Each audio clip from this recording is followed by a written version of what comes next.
আসসালামু আলাইকুম। মোহাম্মদ ইফতেখার স্বাগত জানাচ্ছি এনটিভির দুপুরের খবরে। ক্রাউন সিমেন্ট শিরোনাম দেখছিলেন, এবার চলে যাব পুরো খবরে। যুক্তরাজ্য সফররত প্রধান উপদেষ্টা অধ্যাপক মোহাম্মদ ইউনূস আজ royal institute of international affairs Chatham হাউসে বক্তব্য রাখবেন। সফরের দ্বিতীয় দিন বেলা 11টায় এ বক্তব্য রাখার কথা রয়েছে। এর আগে তিনি যুক্তরাজ্যের নিরাপত্তা উপদেষ্টা জোনাথন পাওয়েলের সাথে বৈঠক করবেন। সবশেষ আজ সন্ধ্যায় কিংস ফাউন্ডেশনের 35তম প্রতিষ্ঠাবার্ষিকী উপলক্ষে ব্রিটেনের রাজা তৃতীয় চার্লসের দেয়া নৈশভোজে যোগ দেবেন। আগামী শুক্রবার সকালে লন্ডনে বিএনপির ভারপ্রাপ্ত চেয়ারম্যান তারেক রহমানের সাথে প্রধান উপদেষ্টার বৈঠক হওয়ার কথা রয়েছে। এই সফরে প্রধান উপদেষ্টা বাকিংহাম প্যালেসে ব্রিটিশ রাজা তৃতীয় চার্লসের সঙ্গে দেখা করবেন এবং রাজা চার্লসের হাত থেকে কিংস চার্লস সারমনি অ্যাওয়ার্ড গ্রহণ করবেন।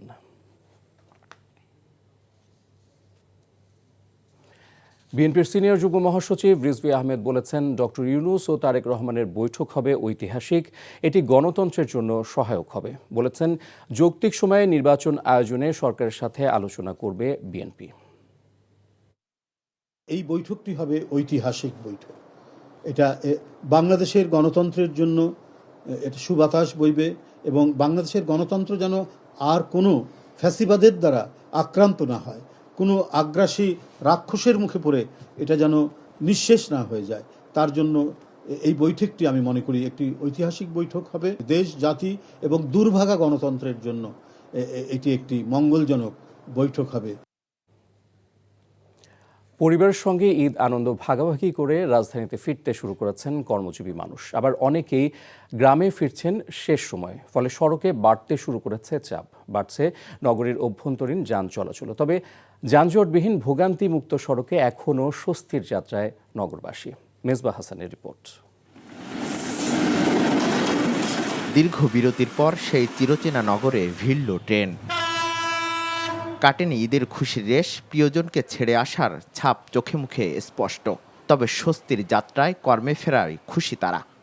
ইনশাল্লাহ মোটামুটি ভালোই কেটেছে। এখন গ্রামের বিয়ে বাসায় যাবো। রাস্তাঘাটে যানজট নাই, কোনো সব দিকে ভালো আছে, আলহামদুলিল্লাহ সুস্থভাবে আসছে। ঈদে কোরবানির ব্যস্ততা শেষে কেউ যাচ্ছেন দেশের বিভিন্ন পর্যটন অঞ্চলে, কেউ ঈদের ছুটি না পেয়ে এখনও গ্রামে ফিরছেন পরিবারের সঙ্গে সময় কাটাতে। বিভিন্ন স্টেশন থেকে যাত্রী ওঠানামার দরুন কিছুটা বিলম্ব হচ্ছে, যার কারণে ওই ট্রেনগুলো ঢাকায় কিছুটা বিলম্বে প্রবেশ করছে, কিন্তু ঢাকা থেকে ওই ট্রেনগুলো আবার যথারীতি সঠিক সময়ে ছেড়ে যাচ্ছে। তবে আসা যাওয়ার পথে তেমন ভোগান্তি না থাকলেও রয়েছে ভাড়া বাড়িয়ে নেওয়ার অভিযোগ। 200 টাকার ভাড়া 250 টাকা নিচ্ছে, কুমিল্লার থেকে আইছি। রাজধানীর সড়কেও কোথাও নেই চিরচেনা যানজট। স্বাচ্ছন্দ্য নিয়েই চলাফেরা করছেন বিভিন্ন গন্তব্যমুখী মানুষ। Mezba Hasan, NTV news, Dhaka. আরও ৩-৪ দিন থাকবে দেশের 32 জেলায় চলা মৃদু থেকে মাঝারি তাপপ্রবাহ। তার আগে রাজধানী সহ সারা দেশের কোথাও কমছে না ভ্যাপসা গরম। তারপর মৌসুমি বায়ু সক্রিয় হয়ে কয়েকদিন টানা বৃষ্টি হবে ও গরম কিছুটা কমবে বলে জানিয়েছেন আবহাওয়া অধিদপ্তরের আবহাওয়াবিদ বজলুর রশিদ। গতকালকে যেমন 32 জেলায় তাপদাহ ছিল, আজকে হয়তো 2-1 জায়গায় কমে যাবে। আর যেটা হবে যে এলাকা আপাতত আর বাড়বে না, তীব্রতাও বাড়বে না। যে তাপমাত্রা সর্বোচ্চ তাপমাত্রা ছিল 38 ডিগ্রি ডিমলা নীলফামারীতে, হয়তো এরকমই থাকবে। আর যেটা হচ্ছে এটা গ্র্যাজুয়ালি একটু একটু করে এলাকা কমবে। আমরা আশা করি শুক্র শনিবার পর্যন্ত এই মৃদু আকারের তাপদাহ এইসব এলাকাতে থাকবে।